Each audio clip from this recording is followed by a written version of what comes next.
सबसे पहले मेरा आप सभी को प्यार भरा प्रणाम। मैं मधु जोशी स्वागत करती हूँ आपका अपने YouTube चैनल मधु गढ़वाली 121 पे। तो दोस्तों, आज की वीडियो में मैं आपको श्रावण मास महात्म्य का 11वां अध्याय सुनाऊंगी।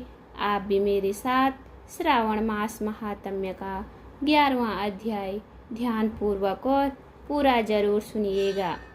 11वें अध्याय में तिथियों का महात्म्य वर्णन किया गया है।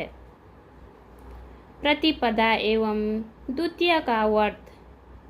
श्री सनत कुमार जी ने भगवान शंकर से इच्छा प्रकट की, हे प्रभु, आपने मुझे सब वारों का महात्म्य बताया, अब मुझे तिथि महात्म्य के बारे में जानने की इच्छा हो रही है।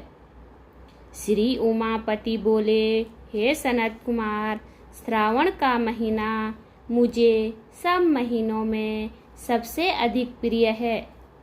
श्रावण मास की प्रतिपदा यदि सोमवार पड़ती है तो श्रावण मास में 5 सोमवार होंगे। ऐसा होने पर यह रोटक व्रत कहलाता है। उस दिन मनुष्य को व्रत रखना चाहिए। यह 3.5 मास का भी होता है। रोटक व्रत लक्ष्मी की वृद्धि करने वाला, सब मनोकामनाओं को पूर्ण करने वाला और समस्त सिद्धियों को देने वाला है। अब मैं तुमको रोटक व्रत को करने का विधान बताता हूँ। श्रावण मास की शुक्ल पक्ष की प्रतिपदा को प्रातः उठकर रोटक व्रत करने का इस प्रकार संकल्प करना चाहिए, आज से मैं रोटक व्रत करूँगा, हे जगत गुरु मुझ पर कृपा करें।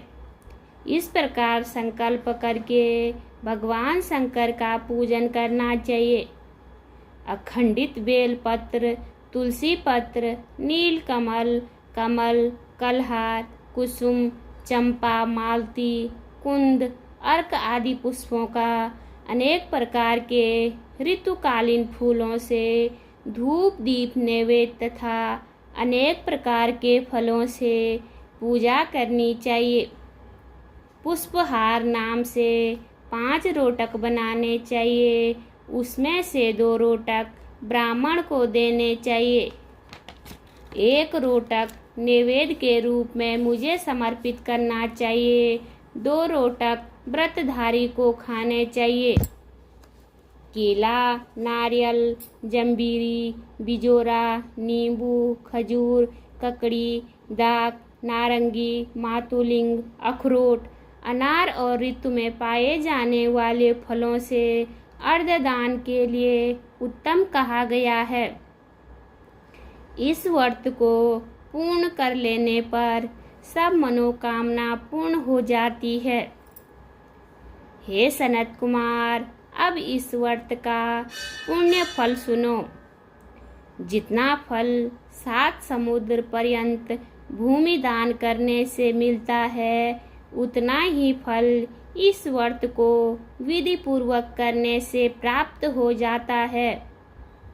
इस व्रत को 5 वर्ष तक करने से अतुल धन संपत्ति प्राप्त होती है। इसके उद्यापन में सोने के 2 रोटक बनाने चाहिए। पहले दिन अधिवासन करके अन्य दिनों में प्रातःकाल शिव मंत्र द्वारा घी तथा बेल पत्रों से हवन करना चाहिए। इस प्रकार व्रत करने से मनुष्य की सब मनोकामना पूर्ण हो जाती है। हे सनत कुमार, अब तुम द्वितीया के व्रत को सुनो। इस व्रत को करने वाला प्राणी लक्ष्मीवान तथा पुत्रवान हो जाता है। यह व्रत औदुंबर नाम से प्रसिद्ध है। यह सब पापों को नाश करने वाला है। मनुष्यों को श्रावण मास की द्वितीया तिथि को प्रातः संकल्प करके विधिवत व्रत करना चाहिए। इस व्रत में गुल्लर के पेड़ की पूजा की जाती है।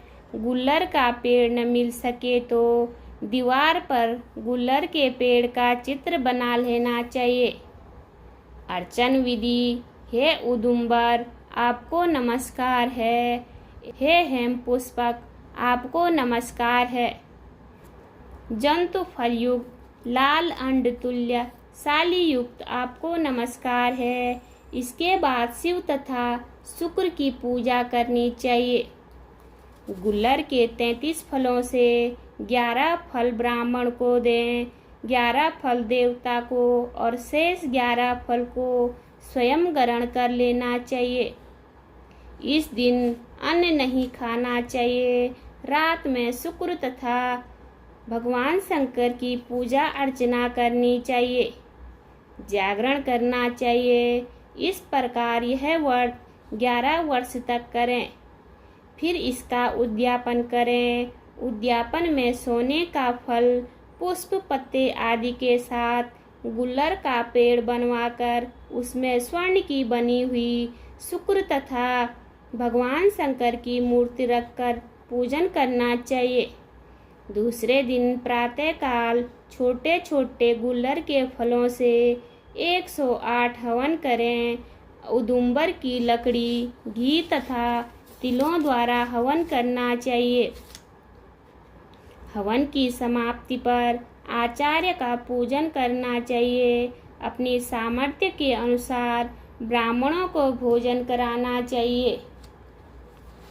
फल। जिस प्रकार गुल्लर का पेड़ फलों से लदा रहता है, उसी प्रकार व्रती के यहाँ भी बहुत से पुत्र होते हैं तथा वंश वृद्धि होती है। उसे कभी धन धान्य की कमी नहीं होती है। बोलिए शिव शंकर भगवान की जय। उम्मीद करती हूँ आपको वीडियो पसंद आई होगी। वीडियो पसंद आए तो वीडियो पे लाइक कीजिए, कमेंट कीजिए, अपने दोस्तों के साथ शेयर कीजिए।